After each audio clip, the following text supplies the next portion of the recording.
Hello, everyone. Good to have you all here.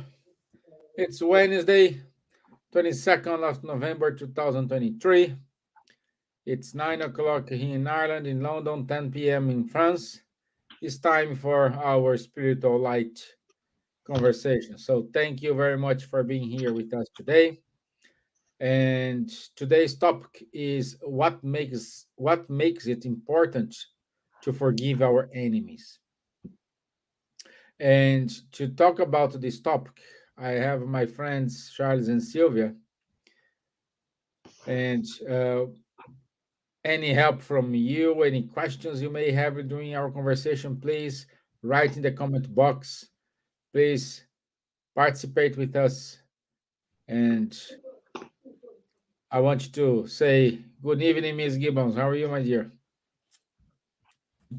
Hello, good evening. Good evening to you and Charles. Welcome back, Charles. And good evening to everyone that'll be listening to us now. Today we're going to talk about a very special theme, as you know, every week we do, but this one is quite important one. And I hope everyone who can participate, ask questions, make comments. Will be very good. And hopefully, we'll be able to have a good meeting today. And boa Great. tarde, bom dia a todos que estão nos ouvindo. Hoje nós vamos falar de um tema bem especial, bem agora importante, no momento que nós estamos vivendo. E bem-vindo a todos. E se quiserem participar, façam perguntas ou, por favor, nos escreva e participem. Boa tarde, e se Deus quiser, nós vamos ter uma boa reunião. Ok. Thank you. Thank you, my dear. Bonsoir, Charles. Bonsoir, Stevan. Hello, everyone. I'm very happy to be here again with you today in order to talk about this subject, which is indeed very fundamental, a little bit difficult to understand sometimes, but I think we have some strong arguments in order to help in this way, which is, I would say, the smoothest way and the quickest way for peace in the world. Bonsoir à tous, très heureux d'être à nouveau parmi vous ce soir pour parler du pardon, pardonner ses ennemis. C'est un sujet qui est parfois un peu difficile à comprendre, mais je pense qu'on a de bons arguments pour vous permettre d'avancer dans ce sens et de travailler pour la paix dans le monde. Okay, that's it. Let's start with our video today. Also, I want to say this video credits for the School of Life. Thank you for making this amazing video.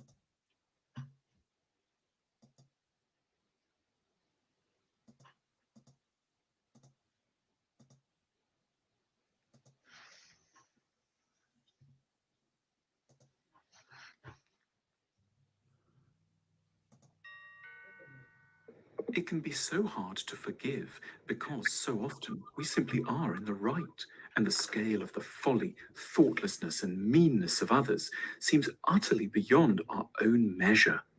But there are two inviolable ideas which should nevertheless, in the face of the grossest behavior, be kept in mind to increase our chances of being able to forgive. Firstly, we must remember how the other person got there, to this place of idiocy and cruelty. Every irritating fault in another person has a long history behind it. They've become like this because of flaws in their development, which they did not choose for themselves. They were shaped by troubles which we cannot see, but which we know must exist. The arrogant person was trapped at some key point in their personal evolution, in an environment where being modest and reasonable seemed to guarantee they'd be trampled on. The hypercritical individual has lived too much as their personality was growing, around people who couldn't take a gentle hint, so they came to rely on blunt assertions. The frustratingly timid, mousy person was at some stage terrified, The show-off learnt their irritating manner around people who were hard to please. Behind every failing, behind everything that's wrong and infuriating about those we meet, is a decisive trauma encountered before someone could cope with it properly. They are maddening, but they got to be this way without meaning to. To forgive is to understand the origins of evil and cruelty. Secondly, and very strangely, there are difficult things about you too. Of course, not in this area, not in any area remotely connected to the sort of lapses that tend to destroy your faith in humanity. But in some areas, quiet areas that you forget about as soon as you've traveled through them, you too are a deeply imperfect and questionable individual. Gently, you have, in your own way, betrayed. Nicely, you have been a coward. Modestly, you have forgotten your privileges.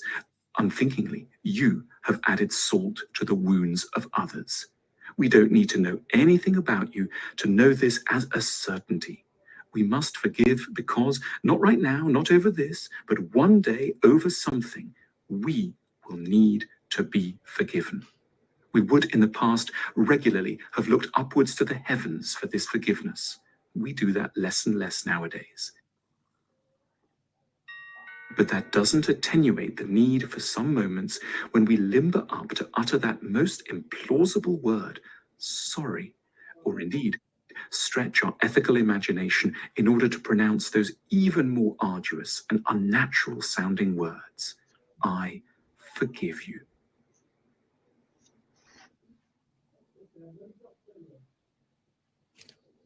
The School of Life isn't just a Okay. I found it interesting. Okay, again, the credits go to School of Life. Okay. Forgiveness. It's an important topic for everyone. Like the chart, the cartoon showed us.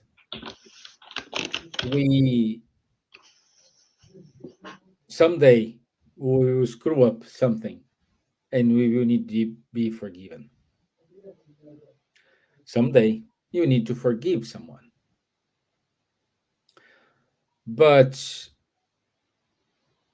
forgiveness, we think it's important for the receiver, and it's the other way around. Forgiveness is more important for the giver, who will say, I'm so sorry. Because sometimes who offended you, they don't know what they did, and they're keeping their life as usual.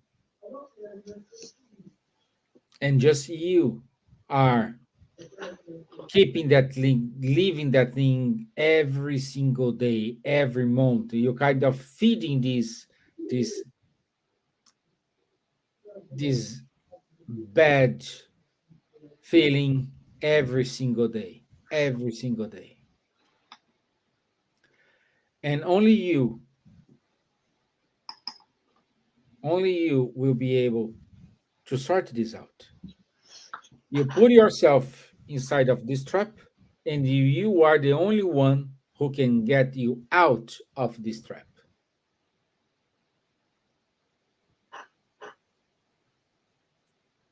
So, forgiveness,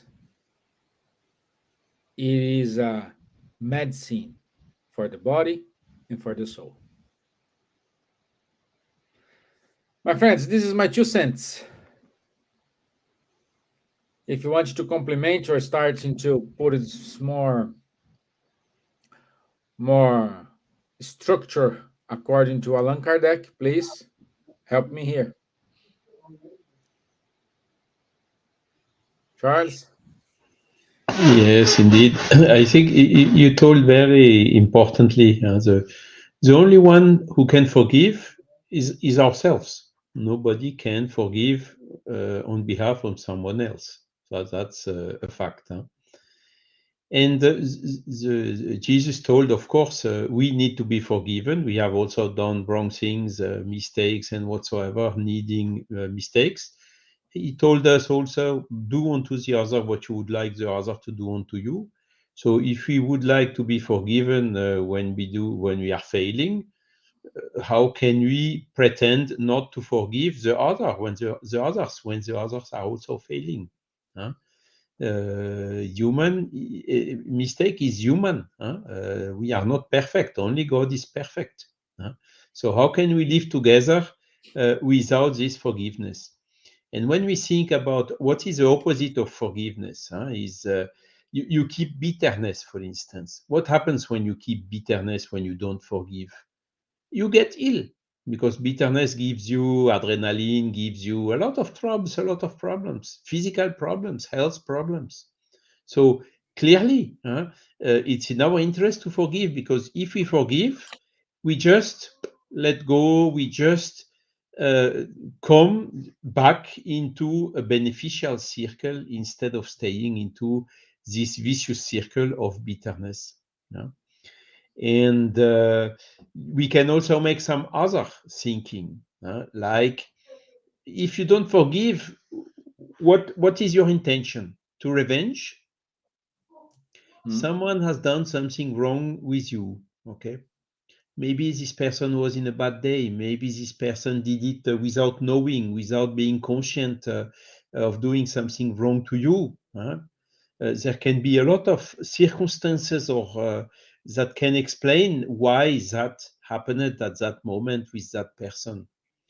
But if you revenge, it is calculated, it is intentional, it is with a premeditation. So to revenge is much, much worse than to do some harm, to cause some harm by mistake.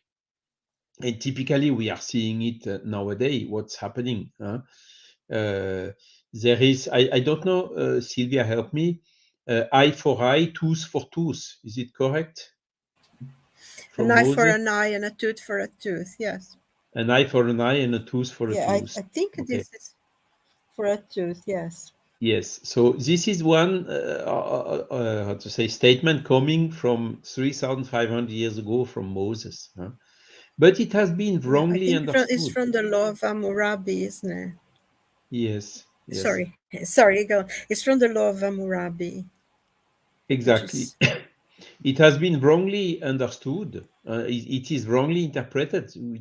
It is interpreted sometimes as you need to revenge when you suffer something. It cannot be that interpretation. That interpretation would be the opposite of the teaching of Jesus. Do unto the others what you would like the other to do unto you. I don't tell you forgive 7 times, but 70 times 7 times.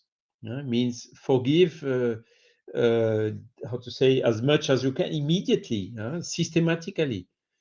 Why? In order not to keep with this bitterness, and in order not to keep into a vicious circle, we can make that you are doing something wrong. And what are we seeing now in Middle East, for instance? Of course, there has been some actions which are totally unacceptable of a terrorist nature. But is the revenge the solution? Violence will only give other violence, and it will be on one side, then on the other side, then again on one side, and it goes crescendo. It's not like this that we will manage to have peace on the world. Whilst if you forgive, you get free from this, from what you have suffered, and you get free from the bitterness. You get free from this vicious circle.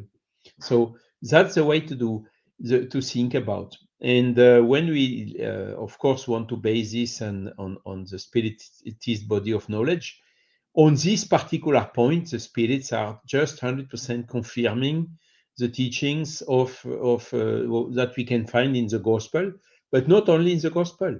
We can find them in all the basic rules of all the religions when interpreted correctly. And so it's one of these universal moral law that is common to almost all the religions around the world, when correctly interpreted. So what are we waiting for? Let's go for it. Let's do it.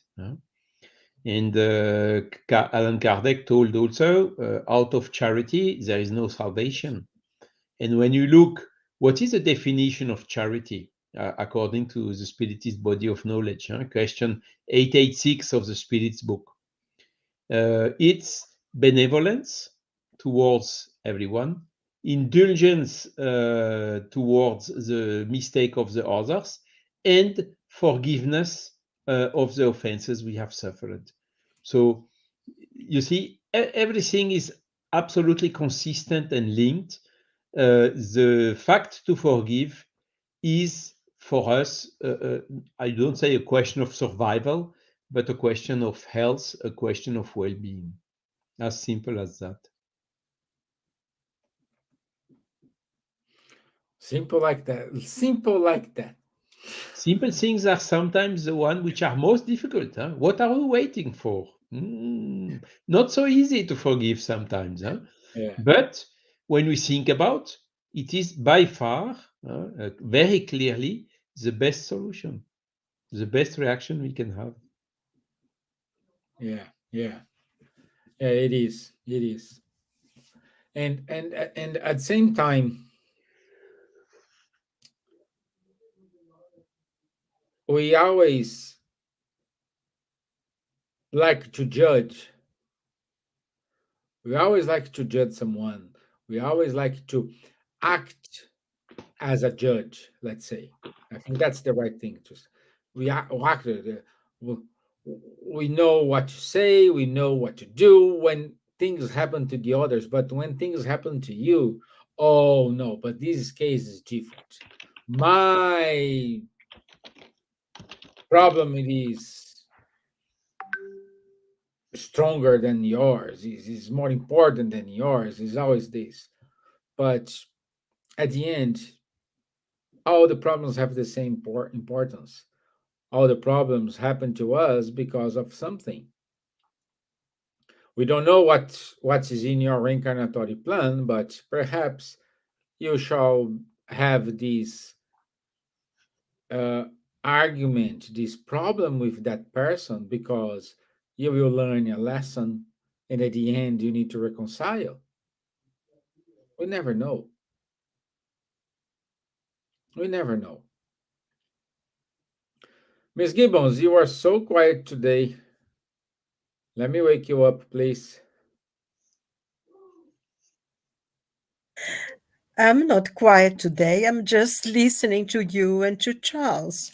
You know, it's not proper to talk on top of somebody else's when you are speaking, is it? I wait my turn. Just say, I think, Charles, you were right. It is in Exodus as well. An eye for an eye. It's in the Bible, Moses.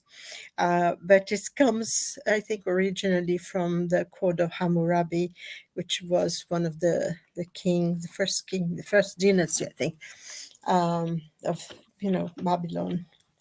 But it's very much, I think, what people still think. And if you did something wrong to someone, they have to be paid in the same way. And the code, an eye for an eye, was a justice code. People thought, yes, you killed someone, so you have to be killed. And it was very much, and as Charles said, it is in the Bible. It is in it's Moses, I think it's Exodus, and a lot of people think that should be.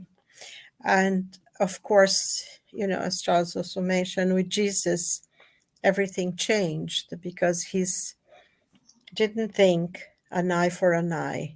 He thought to forgive your enemies. And it's interesting because his very words, as per the gospel, I think I'll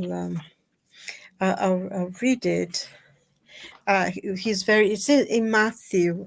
Actually, it's in Matthew, in the Sermon on the Mount, because it's Matthew 5. And he says we have to return goodness for evil. And he says, if you have heard that hath been said, thou shalt love thy neighbor and hate thy enemy.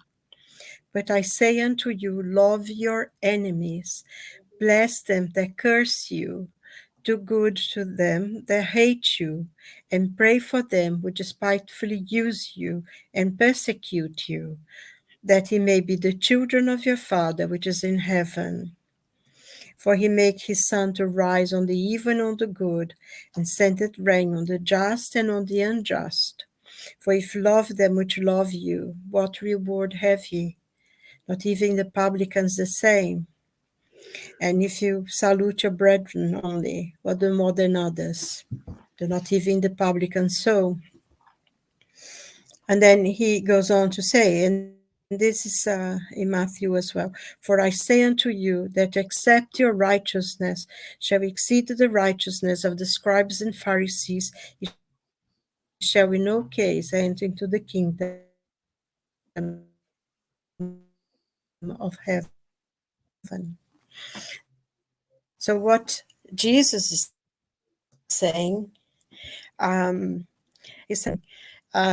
because until then, every time someone does something, you reply the same. And what Jesus tried to teach us was that if you go for the same vengeance to do what is being done to you, then you exactly like the person.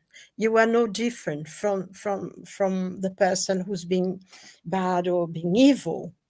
You put yourself in the same level as they are. And it distances you from, it says from the Father, which means that we are distant from grace. What right have we to criticize another one, as you were saying, if we behave exactly in the same way? And I think, of course, it's, I think Charles made this point, and it's very important. It's very, very difficult. If we were in the same situation of another person, how would we behave? What would we do? And I can't imagine that, especially with the people who seeing their families tormented and, all sorts of horrible things, how we would behave if we were in that situation. But I think it's something that in order to stop hate, in order to stop evil, if we can, we have to be the ones who do it. And it's interesting because this, it's often we talked about it. And when people are able to actually forgive someone, when a tragedy really happens, it becomes news. I always remember two cases that I can clearly remember reading and knowing about it through the papers and things. Was the lady in America whose her 15-year-old son was killed by a gunman, went into McDonald's because I think his girlfriend worked there, and she broke up his relationship with him, and he was so angry with her that he went to McDonald's and started killing everybody. And this lady's son was one of the children who got killed there. He was 15 years old. And, he was condemned to death. And she actually was in a campaign to stop it. She said he goes to prison, he will stay in prison, but not death penalty. And I forgive him. And I think she eventually did visit him in prison and everything. And this, I cannot imagine the kind of courage and strength that someone says. And another one, you probably know that, Stevan, because it happened in Ireland, in Enniskillen, when there was a bomb that was put there, and the wall fell and this girl was killed. I think she was 19, 20 years old or something. She was a nurse and she was next to her father. And he actually forgave the people who did it. He said, because he said, I don't want to dirt the memory of my daughter with hatred to the people who did that to him. So, I mean, there are more other cases as well. I know of someone in Brazil that happened, a family. So, that I think these people are so special. They have integrated this teaching that we have to stop the hatred, because otherwise we're going to have vengeance. Oh, they did this terrible thing, so we're going to destroy them. Because I think one of the things as well that people forget is that even though a person, you may kill the person, you may not kill their spirit. So they are in the spiritual world full of hatred and desire for vengeance. And that's, and maybe they'll bring back again in the next life and the next life. And it's going to be a very, very long time with this hatred and vengeance being carried on. And so I think that's one of the points as well we need to think, because even though you may kill the person physically, be it yourself or if they are condemned to death or something, the spirit continues alive, and they become even more powerful, because then there is nothing, no restrictions to what they can do. But I think one that I feel is one of the most important points, and I think personally, I feel that's what the point that Jesus really wanted to emphasize, is that when you forgive an enemy, you free yourself from them. The act of forgiveness on your part frees you from whatever the enemy can dish out, because you spiritually you raise to a different level. And I think this is very important, to learn to be the one who will say, no, I will not going to, you will stop here. Like that expression, the bucket will stop here. I'll take responsibility. I will forgive that person. But it takes a lot of spiritual understanding. It takes a lot of humility to be able to do that. And it's not judging anyone, because, as I said at the beginning, unless we are in a person's situation, we don't know what we would do. So, but having said that, if someone has committed a crime, a barbarity, a horrible act, they have to be punished. And if that is possible to have it done by the law, send them to the law, and the law will judge them, and they will have to be responsible. This is very important. It's not because you forgive your enemy that they are not going to be answerable for the crime they have committed. And sometimes when they actually are taken and are being judged, by the law and everything, and go to prison, it means that they, in a way, they're already beginning to readdress the wrong, because they are in prison because of what they've done. It doesn't mean that, once they go to the spiritual world, they have to go back and have more and more consequences of that. So I think, there are many ways of thinking about it. And, personally, I pray for myself, and I pray for everyone to be able to forgive, because really it's the only way we can free ourselves from an enemy, is by forgiving them. Because I think you or Charles mentioned it today, that forgiveness is not for the person who is forgiven, but is for yourself.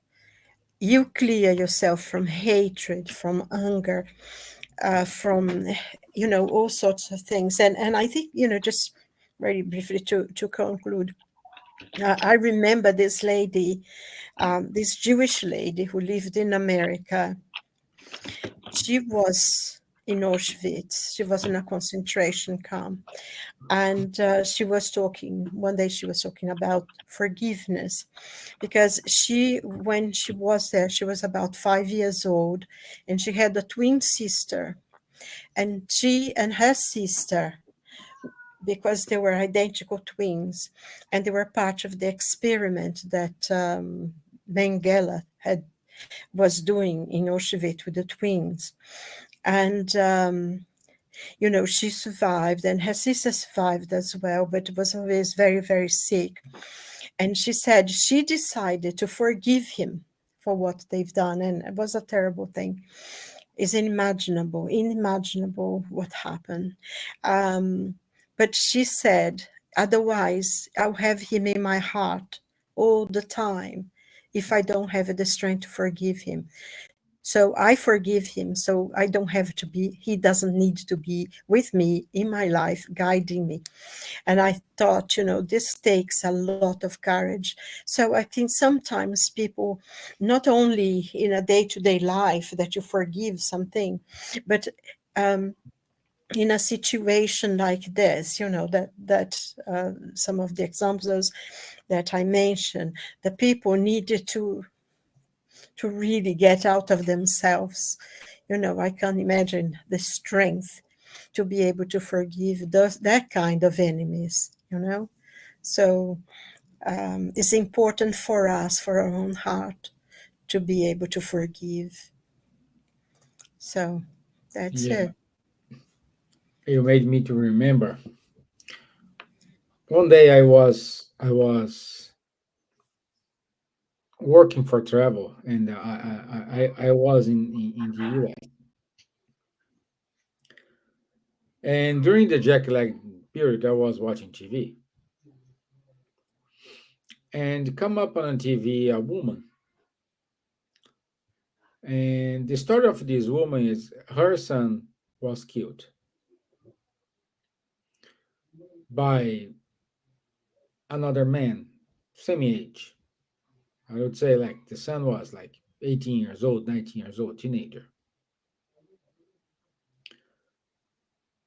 And this woman who lost the son, she went to visit his son's killer every weekend. And when he left the jail, she brought him to home and educated him because he has no parents. He has nobody. Of course, here I'm summarizing a long story because this take more than an hour showing. And she said on the TV, like, I need to forgive. It was on his story to go through it. It is in my story to go through it. So my question here is how can you live in your house with someone who killed your son? This is the only explanation for that is benevolence. Is the blip, indulgence. And this is this story needs to be shared everywhere. I'm not saying we needed to give this type of treatment for everyone. Of course, depends on everyone needs and understanding of the situation.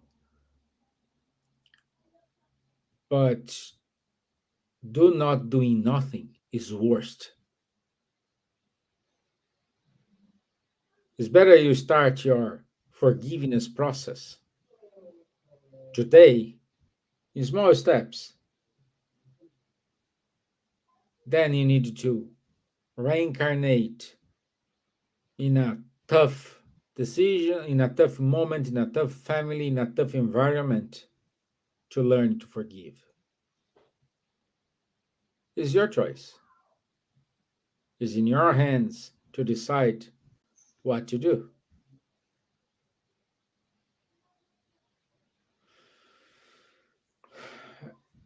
And Charles, and from you, why do you think we need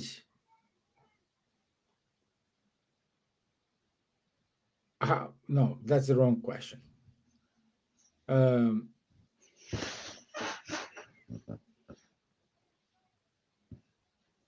why we need to understand the other position, because today I'm building my next incarnation. My attitudes today, building up my next incarnation, how this influence in my learning process. Indeed, I mean it's a good question. Huh? We have the famous law of action and reaction, or the law of cause and effect, huh? Which makes such that we are today what we have built in the past, and we will be tomorrow what we are building us today. Huh? So the person which is still doing wrong things is a brother which is like us in evolution. He may be a little bit less evolved than us, but not so long ago we had the same level of evolution like him. So this is also why some other people have helped us to progress. We need to help those brothers, those friends also to progress. And by the way, the correct interpretation of an eye for an eye, a tooth for a tooth is exactly this. The laws of nature, like this law of cause and effect, that's the law of action and reaction, they are universal. They are perfect, done by God, and they apply to everyone in the same way. So if we revenge, we are doing something wrong that will have a reaction on us, a negative reaction in the future. Like the person who did something wrong to us, there will be anyhow some kind of reaction which to him. So why should we put something even on top of this? Acquiring ourselves also a debt. It's not logical, isn't it? Yeah. We should just let the laws of nature do, and do our best in order to help this friend to become better. Jesus also told, love your enemies. So this is even stronger than forgive the one who have harmed you. But even in this sentence, love your enemies, there is a logic behind. Loving your enemies, our enemies, does not mean to have the same affinity with our enemies that we have with a person, with our friends or family or whatever. It just means don't revenge. Try to do something, loving him, that he has a chance to progress. And this is in our interest. Why? Because if he really progresses, he may quite soon stop to be our enemies. So it's in our interest to love our enemies, to pray for them, to help them to progress, to when they do something bad for us, to do something good for them. This may influence them in the good way and make them stop doing something bad for us. So it's not, we should not do this even calculating this for us. But we can, when we understand this logic, it's very clear that violence will only lead to violence, and goodness will, at the end, always lead to goodness. This is what we should do. And sometimes also we hear, there is a nice story from Chico Xavier that someone harmed him and then came later on to him asking for forgiveness. And Chico Xavier answered him, "Why should I forgive you? To forgive you, I should have been offended, and I have not been offended. So there is no need to forgive you to anything. You are somehow already forgiven because what you have done wrong did not offend me." And the same reasoning applies also for God. When we say God forgives, It's not a good statement. It's a statement is not true. God does never offense for anything. He is infinite in his goodness and whatever. So he does not need to forgive. His forgiveness is somehow automatic. There is no reasoning needed behind, or no selection or choice. His forgiveness is for anyone. He knows that even the worst of the worst human here on earth will evolve and become a good one. It's just a question of time, to give him the time in order to make these efforts towards the goodness and towards the evolution. And we have all started like this. So clearly, all the arguments are in favor of let's the laws of nature do, because anyhow they apply to everyone in the same way. And let's not put, it's absolutely unnecessary, it's even negative for us that we do something, for instance, giving an eye for an eye or a tooth for a tooth. This is not our job. Nature cares about this automatically.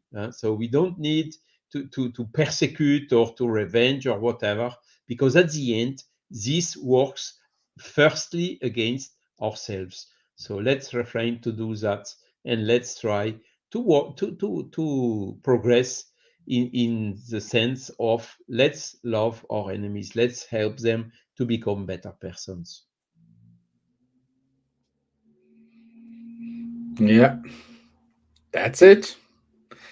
So I want to say good evening to our dear Elsa Rossi, to Munir Gariba, which is watching us today, Realia Home, Marco Davis. Also, Marco saying here, when you forgive, you go to a noble position because you start to learn to love. You are completely right, Marco. Uh,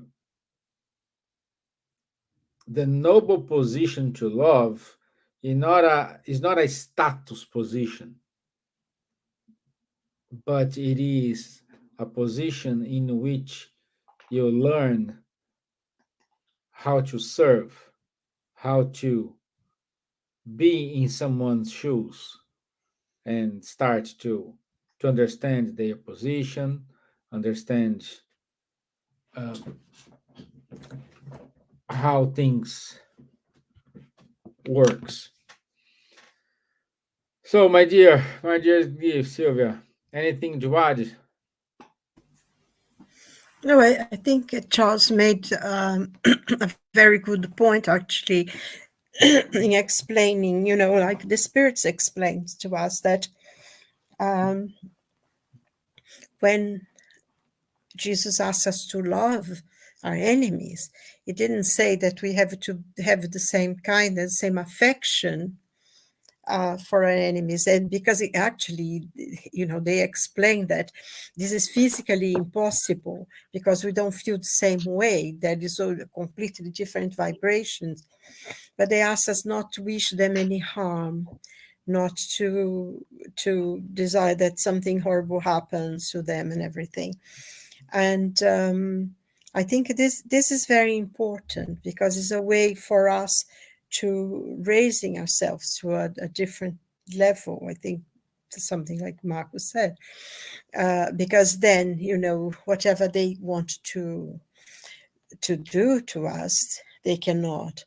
I'm not saying that sometimes some people are so ingrained whatever vengeance they have in their hearts that they were not going to give up. But it is, you needed to really go think about it, because also if we think in terms of the many lives that we have, we might have done something even worse to somebody else. If we think about the other lives, because also we go through experiences in this life that either we asked to go through them, or because for what we've done in the past, we have to go through them. Mostly we asked to, but this is another point to understand. But I think, like we said, the forgiveness is for the person who forgives. is for the I think Charles made a point as well that, you know, we get something back that is better for us. And, you know, although we don't think about it, but the forgiveness is some way that helps us to overcome our hatred, our anger, and makes us feel really relieved. You know, it's really a detachment, because when we hate some, you know, whatever things, their hatred, and you can forgive, it's we ourselves think about the thing all the time. You know, it's like with us all the time. And when you are able to forgive, it's like you let, you know, you, that weight in your back, you just pull it out, throw it away. We don't have to carry that anymore. And that is very, very important. So it's something we need to really think about and try to do, because also not only, as you said, is your soul, but so physically as well. When you carry a lot of hatred, that's damage, is toxic to our bodies, and we become really bitter and angry and all sorts of illnesses. You know, we can have all sorts of illnesses, and it's something very, very good for us to do, and we need to have that courage and strength to do that as well. And but you know, it's very interesting. I was thinking about in that book Wuthering Heights, if you read it, you know, there is a point that Heathcliff keeps saying that to the lady who the cook keeps saying, you know, how he hates that person and he's going to destroy them and everything. And this lady very kindly says, well, you know, you must not think of vengeance, because vengeance is only to God. We have to leave it to God to do it. And he said, yes, but God would not have the same pleasure as I do, you know. But and it is a funny thing, but sometimes how we think, you know, well, yes, God will take it, but I want to do it because it's better for me to do it. I want to feel that joy of doing something. But then, you know, as I said before, is once you do something as bad that's being done to us, or try to destroy that person, we become like them. So, you know, it's like Jesus said, if your righteousness is not beyond the others, you're exactly the same. So in a way, it takes our right to be hurt and offended if we behave in the same way, you know. And I think this is a very intelligent, is a very rational thing when a person sits down, think about it, and takes the decision. And I think what's, you know, in our society now, people are feeling so entitled, and they want to have, because what they really want is vengeance against something that it happened 300 years ago, and now they want the people of this generation to pay for something that happened. And also, I mean, if you think in terms of reincarnation, which is something that we know it's part of, maybe the very same people who want to be rewarded from the past are the very people who committed the crimes in the first place, you know. And I think really, if society, if people as a whole began to understand the process of reincarnation and the responsibility that life brings to us, I think a lot of things would change. Those world will be a lot more at peace than it is now, you know, I feel personally. So it's not an easy thing to do, but it's the best thing that we can do, because it's for our own self-benefit. We clear ourselves from a bitter enemy. And, you know, like you said, and Charles said, God, every time you do something against your brother, you do something against God. And in the end, you will have to to readdress the wrong. And I think even in small things in our lives, isn't it? If we did something, I think like the example that Charles gave about Chico, that the person came and said, oh, please forgive me. I said, no, I wasn't offended, you know. But sometimes if somebody does something bad to us, we forget, but we never forget what we do. It always stays with us until you go and ask forgiveness or something. So I think it's better to be able to forgive than be the one who's doing it. So just a point really Yeah. to look at. Fair play. Okay. So so let me see if we have any questions here. Um, Charlie, anything to say to wrap up? Yeah, I mean, I hope we have brought the arguments.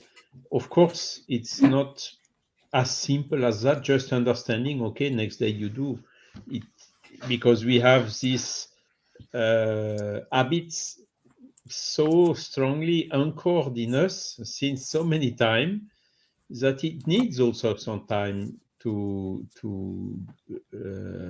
relieve them, to get rid of them. And this is why, okay, the fact to understand is the first step. Then it needs a little bit of work, a little bit of our will, of persistence, and with the understanding of what is the logic behind. It's of course helping us in this way, but we don't dream. Don't also feel guilty if you don't manage to do it from one day to the other, because it's not like this. But clearly, I mean, when we see all what's happening in the world nowadays, all these conflicts, it's terrible. This should end. It should stop, shouldn't it? Uh, a lot about this is exactly this ability for forgiveness. Okay, it's a lot about this. Once this will be written in our hearts, in the hearts of the human, for sure, the wars in the world will reduce. It's also a question of selfishness. We want the things for us.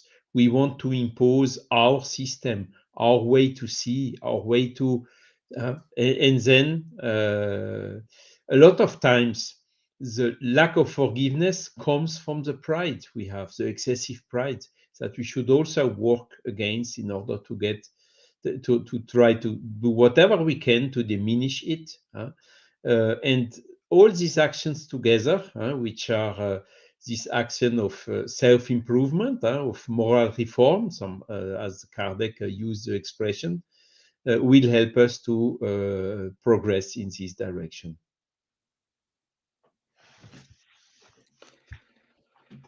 What to say more? So, I want to say thank you, everyone. Let me share my screen again.